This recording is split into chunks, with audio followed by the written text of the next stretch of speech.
추수감사주의를 주셔서 또 감사함으로 또 하나님을 예배하게 하신 하나님께 먼저 감사드립니다. 오늘 한 해도 이렇게 감사주의를 지키기까지 시마다 때마다 도우신 하나님의 크신 은혜를 감사하지 않을 수 없는데요, 감사하는 삶은 더 큰 감사를 낳게 되듯 오늘 감사로 나아가는 우리 가운데 더욱 풍성한 감사가 넘치기를 주님의 이름으로 축복합니다. 그런데 때로 이런 생각을 해보기도 합니다. 감사로 사는 삶은 어떤 삶일까 하는 생각입니다. 우리는 그런 말을 하지 않습니까? 감사하는 삶을 살아야 한다는 말입니다. 오늘 우리가 받은 구원의 은총과 사랑, 또 베푸신 은혜를 고백하면서 감사하는 삶을 살아야 한다고 하는데, 감사로 사는 삶이 과연 어떤 삶인지 생각해 보지 않을 수 없다는 겁니다. 왜냐하면 오늘 감사로 살아가야 하는 우리에게 감사로 사는 모습이 보이지 않는 것 같기 때문입니다. 감사로 살아가는 우리의 모습이 구체적으로 어떤 모습인지 볼 수 없는 것 같기 때문입니다.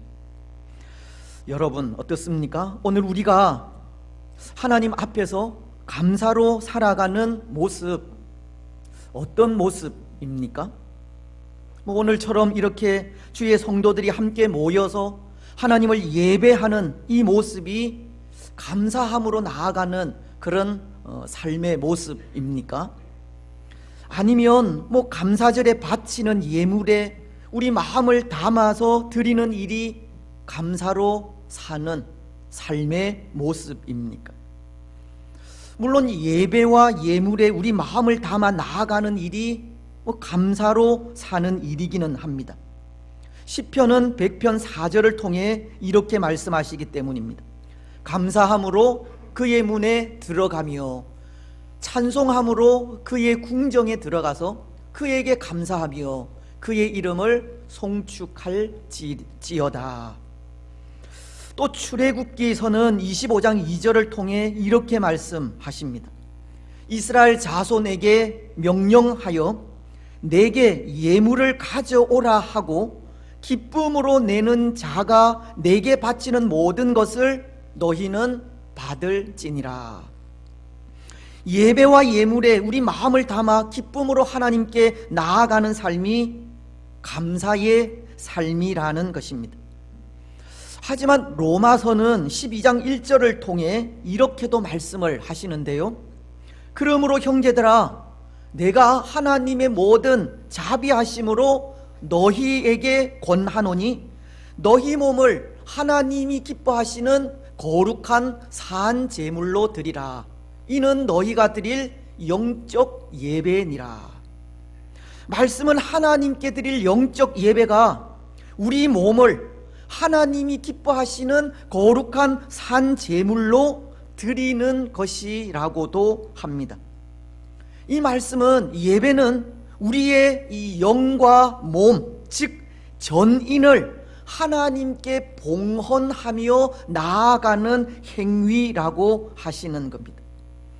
예배는 우리의 마음을 담아 하나님께 나아가는 하나의 의식이나 미사 여구 같은 말만이 아니라 우리 마음과 몸을 생활을 통해 매일같이 하나님께 드리는 헌신임을 말하는 겁니다. 다시 말씀을 드리면 우리가 살아야 하는 감사의 삶은 매일같이 우리 삶을 하나님께 바치는 삶임을 말씀하시는 겁니다.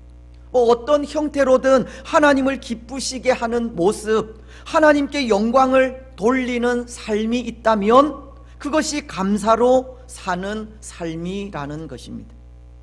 그런 의미에서 오늘 저도 그렇고 우리 삶에는 매일같이 우리 삶을 하나님께 바치는 모습이 없다는 생각에 감사로 사는 삶이 과연 어떤 삶인지 생각해 보지 않을 수 없다고 한 것입니다. 오늘 추수감사주의를 지키면서 우리가 드리는 감사가 정말 헌신을 통해 드리는 감사가 맞는지 생각하지 않을 수 없는 겁니다. 그래서 오늘 우리는 감사로 사는 삶이라는 제목으로 말씀을 생각하려고 하는 것인데요, 지난 주일에도 잠시 언급하였던 이 에녹을 통해 이 감사로 사는 삶에 대해 생각하려고 합니다. 혹 기억하실지 모르지만 지난 주일 생각한 이 에녹은 그에 대한 짧은 기사로 인해서입니다.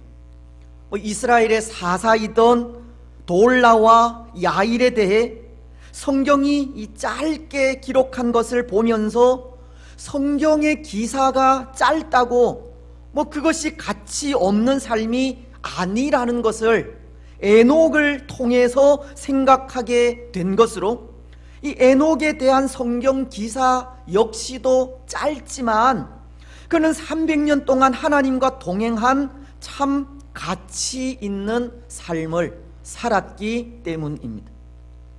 오늘 우리는 그런 에녹을 통해 이 감사로 사는 삶이 어떤 삶인지를 생각하려고 한다는 것입니다. 먼저 감사로 사는 삶은 이 굴곡이 없는 삶을 말합니다. 사실 에녹에 대한 성경 기사가 짧다는 것이 그의 굴곡 없는 삶을 보여주는 모습인데요, 이 성경이 에녹에 대해 기록한 부분은 이 성경 전체에 걸쳐서 단지 이 세 부분밖에 되지 않습니다. 오늘 우리가 읽은 본문인 창세기 5장 21절로 24절이 한 부분이고, 신약 성경인 히브리서와 유다서에 기록된 부분이 그것인데요, 히브리서는 11장 5절로 6절을 통해서, 그리고 유다서는 1장 14절로 15절, 그래서 전부 합하여 그 8절이 다인 것입니다. 그래서 창세기서에 기록된 에녹에 대한 기사가 300년을 하나님과 동행한 사람으로 기록을 하고 있다면, 히브리서는 11장 5절로 6절을 통해 이런 말씀을 기록하고 있습니다.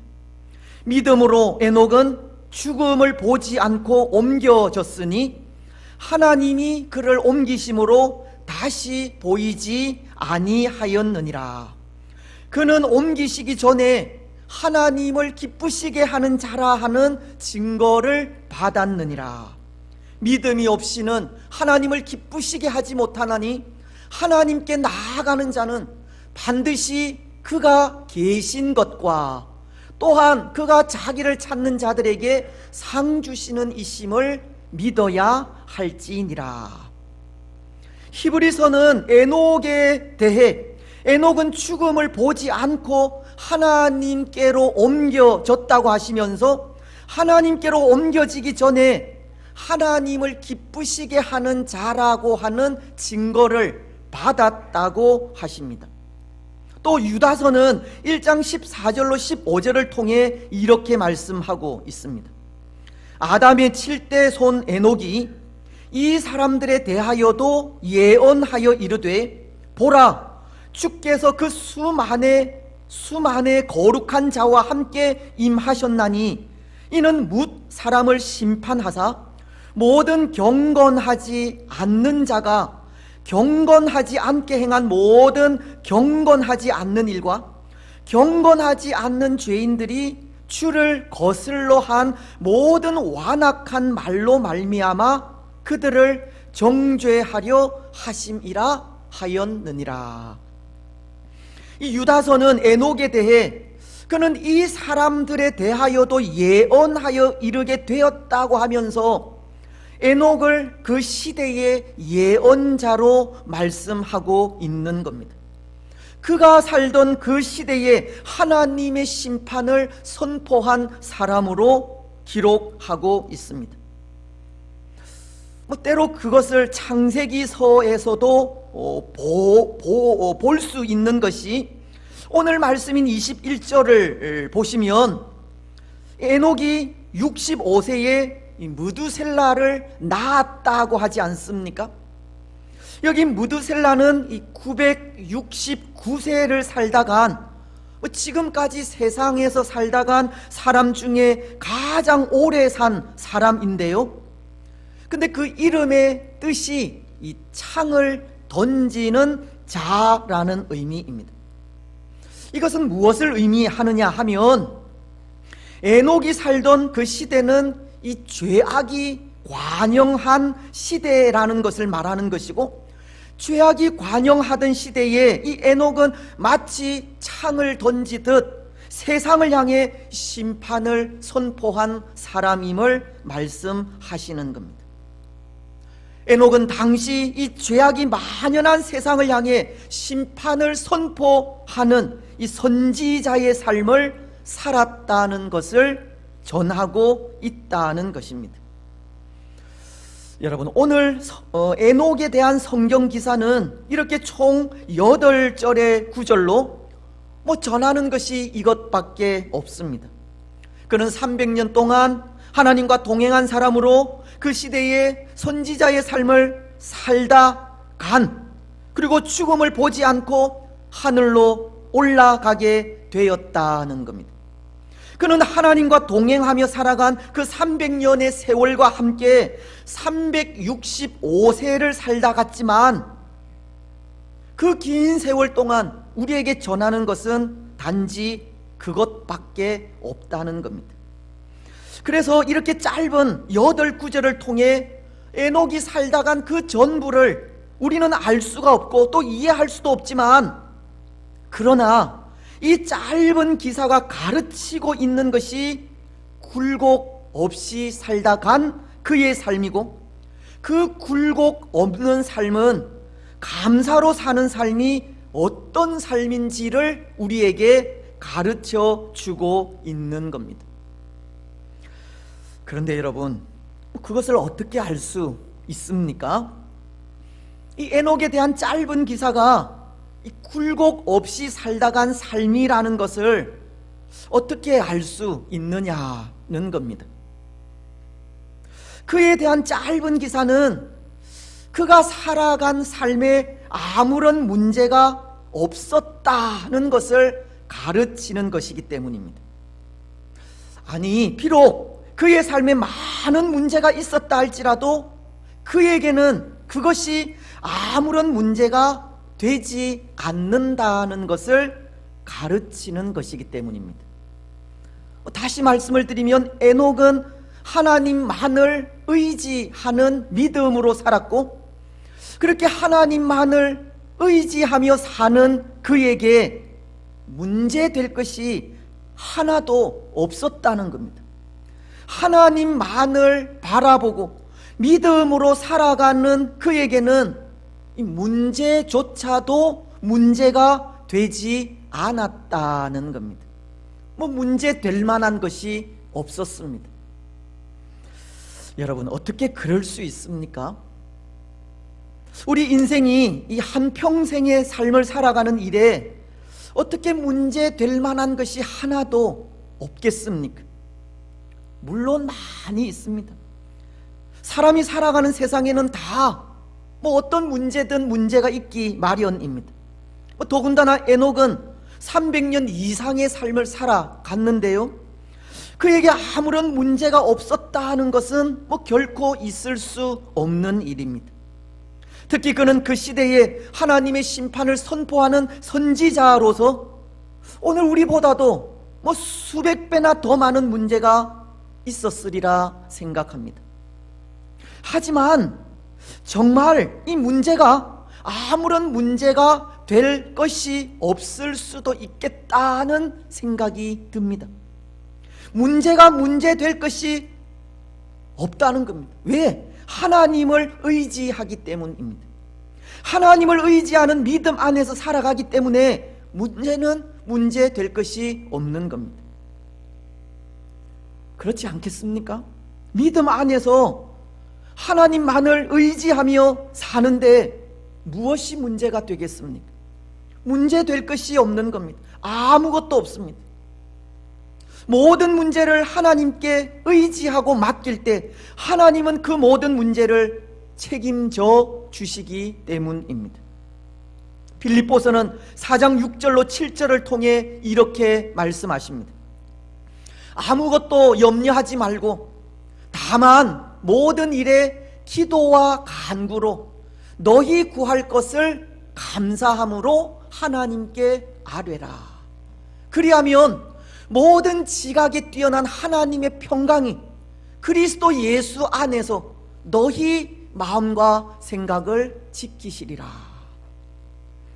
오늘 우리에게 있는 모든 문제, 우리가 해결할 수 없는 문제, 그 모든 것을 하나님께 맡기고 기도하면 하나님은 하나님의 평강으로 우리 마음과 생각을 지키시는 겁니다. 그래서 우리 마음을 지키시는 하나님으로 인해 문제가 문제될 것이 하나도 없다는 겁니다. 그런데 모르겠습니다. 혹 그런 일은 생길 수 있을 것 같습니다. 모든 문제를 하나님께 맡기며 나아가는데 누군가가 의심을 줄 때입니다. 누군가가 유혹하고 미혹하여 마음에 의심이 생길 때는 있을 것 같습니다. 마치도 아담과 하와가 에덴 동산에서 평화롭게 하나님과 동행하며 살아갈 때 뱀의 모양으로 찾아온 사탄이 이 선악과를 보이며 그것을 먹으면 하나님과도 같아진다고 유혹한 것과 같은 겁니다. 사탄의 유혹과 미혹으로 이 마음의 평안을 잃고 의심이 생길 때는 있다는 것입니다. 그래서 오늘 우리는 이 바른 영을 분별하는 일이 얼마나 중요한 일인지 모르는 겁니다. 요한 1서는 4장 1절을 통해서 이렇게 말씀하시지 않습니까? 사랑하는 자들아, 영을 다 믿지 말고 오직 영들이 하나님께 속하였나 분별하라. 많은 거짓 선지자가 세상에 나왔음이라. 이 세상은 거짓 선지자들이 활동하고 있는 곳이기에 항상 바른 영을 분별하라고 하시는 겁니다. 그들의 유혹과 미혹에 빠지지 말라는 겁니다. 여러분, 오늘 이 에녹 시대에도 그런 일이 없었겠습니까? 이 사탄의 유혹과 미혹이 없었겠느냐는 겁니다. 더군다나 에녹은 300년 동안이나 하나님과 동행한 사람이었는데요, 하나님과 동행하는 그에게 사단의 유혹과 미혹이 없었겠습니까? 아마도 수도 없이 많았을 것입니다. 사단이 광야에서 40일을 금식하시고 기도하시는 예수님께도 찾아와 돌로 떡을 만들고 성전 꼭대기에서 뛰어내리며 나에게 절하라. 그러면 온 천하 만국을 다 내게 주겠다고 유혹한 것을 보면 에녹도 그가 하나님과 동행하며 살다간 그 300년 동안의 세월이 수도 없이 많은 유혹 속에 살아갔을 것입니다. 하지만 에녹은 그런 유혹 속에서도 흔들림 없는 삶을 살아간 겁니다. 마치 예수님께서 사탄의 그 유혹을 하나님의 말씀으로 물리쳐 이기신 것과도 같이 에녹 역시도 이 사단의 유혹을 뿌리친 겁니다. 우리는 그것을 히브리서가 전하는 말씀을 통해서 알 수 있을 것 같은데요, 히브리서는 에녹이 하나님께로 옮겨지기 전에 하나님을 기쁘시게 하는 자라 하는 증거를 받았다고 하시기 때문입니다. 또 히브리서는 믿음이 없이는 하나님을 기쁘시게 하지 못한다고 하시듯 이 에녹은 하나님만을 의지한 그 믿음의 삶을 통해 수많은 문제와 유혹과 고난 속에서 흔들림과 굴곡 없는 삶을 살게 되었고, 바로 그것이 하나님을 기쁘시게 하게 된 것입니다. 여러분, 오늘 에녹이 그에게 찾아온 수많은 문제를 아무 문제 되지 않게 생각한 이유를 아시겠습니까? 300년 동안 하나님과 동행한 그에게 참 많은 문제가 있었지만 그 문제 하나하나를 다 기록하지 않고 하나님을 기쁘시게 하는 자라는 그 증거를 받았다고 하는 참 짧은 기사만을 기록하고 있는 이유를 아시겠습니까? 믿음 안에서 모든 것을 하나님께 맡기고 살아간 그의 삶이 그에게 있는 모든 문제나 유혹과 고난을 아무 문제 없게 만들었기 때문입니다. 모든 문제를 하나님께 맡기며 나아간 그에게 하나님은 그 모든 문제를 책임져 주셨기 때문입니다. 그래서 그의 인생은 이 굴곡 없는 삶을 살게 된 것이고, 그 굴곡 없는 삶이 오늘 우리에게 이 감사로 살아가야 하는 삶의 모습임을 가르쳐 주고 있는 겁니다. 하나님만을 믿고 의지하며 살아갈 때 하나님은 오늘 우리의 모든 문제도 책임져 주시고, 하나님께서 우리의 모든 문제를 책임져 주실 때 우리에게도 문제가 문제될 것이 없다는 겁니다. 우리 역시도 이 굴곡 없는 삶을 살아가게 되는 겁니다. 사랑하는 여러분, 오늘 우리에게 이 문제가 문제되지 않기를 바랍니다. 오늘 우리에게도 많은 문제들이 있지만 그것에 연연해 하시지 마십시오. 문제가 생길 때 그것을 들고 하나님 앞에 서시고 하나님께 감사함으로 기도하시기 바랍니다.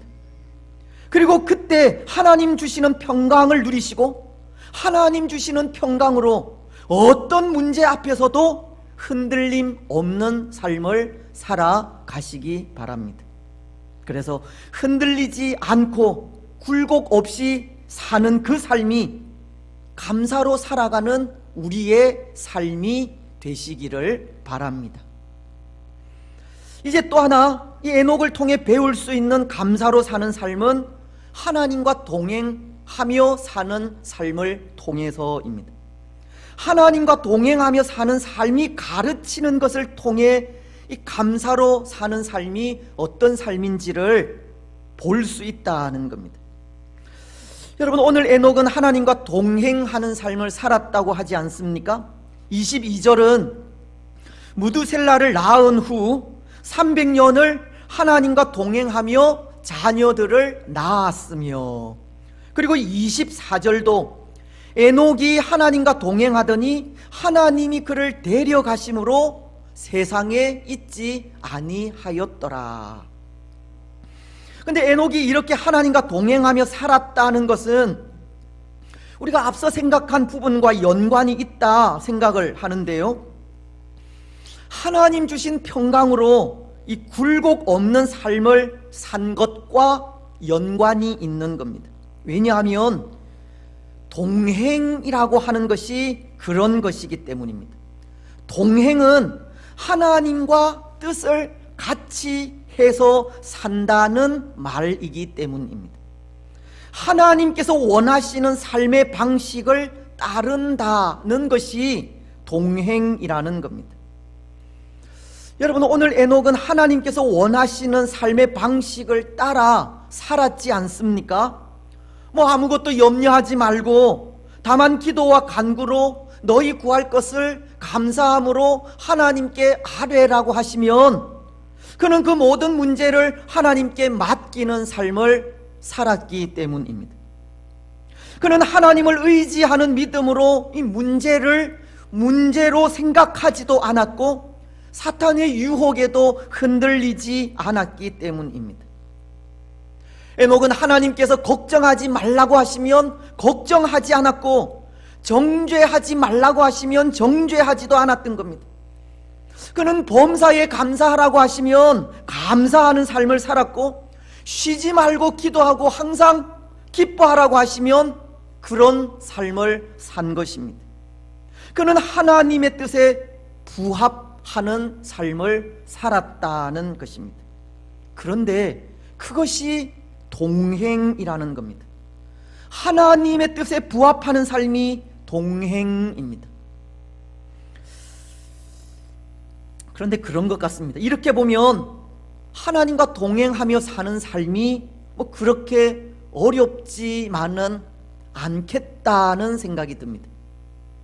우리 생각에는 하나님과 동행하는 일은 참 힘든 일이고, 감히 우리가 어떻게 하나님과 동행할 수 있을까 그렇게 생각할지 몰라도, 하나님과 동행하는 일은 하나님의 뜻에 맞추어 살면 되기 때문에 어렵지만은 않다는 겁니다. 말씀이 원하는 대로 살면 그것이 곧 하나님과 동행하는 삶이기 때문입니다. 우리가 잘 부르는 복음송의 가사처럼 주님 말씀하시면 내가 나아가리라. 주님 뜻이 아니면 내가 멈춰서리라. 나의 가고 서는 것 주님 뜻에 있으니 오 주님 나를 이끄소서. 하나님이 말씀하시는 대로 가라고 하면 가고 서라고 하면 서는 것이 하나님과의 동행입니다. 그래서 시편 기자는 이렇게 말씀하십니다. 시편 26편 3절과 4절을 통해 주의 인자하심이 내 목전에 있나이다. 내가 주의 진리 중에 행하여 허망한 사람과 같지 않지 아니하였사오니 간사한 자와 동행하지도 아니하리이다. 시편 기자는 내가 주의 진리 중에 행하였다라고 하나님의 말씀이 이끄는 대로 살았다는 고백을 하고 있는 겁니다.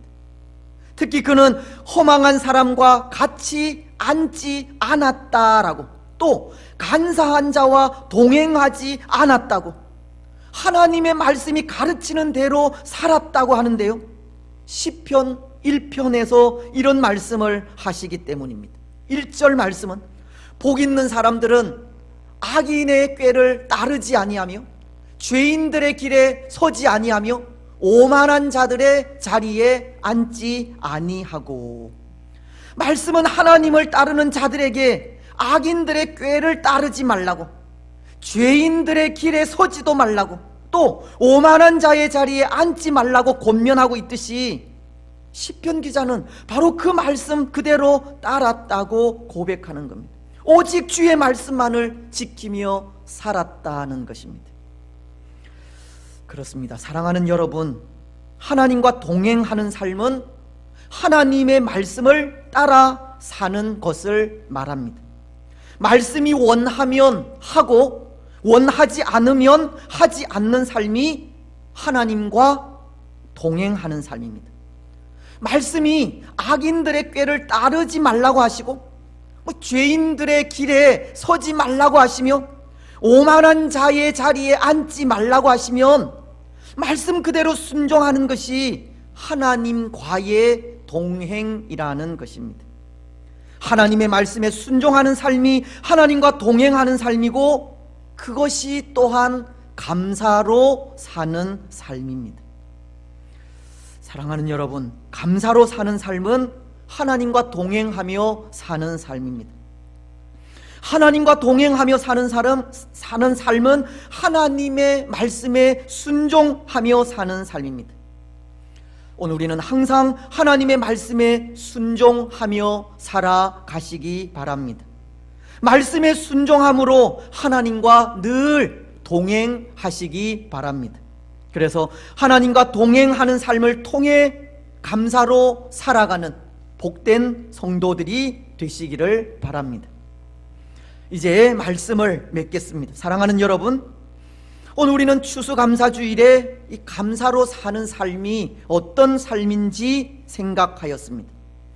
비록 오늘 우리가 감사의 삶을 산다고 하지만 감사로 살아가는 삶이 우리 가운데 구체적으로 나타나지 않는 것 같기 때문입니다.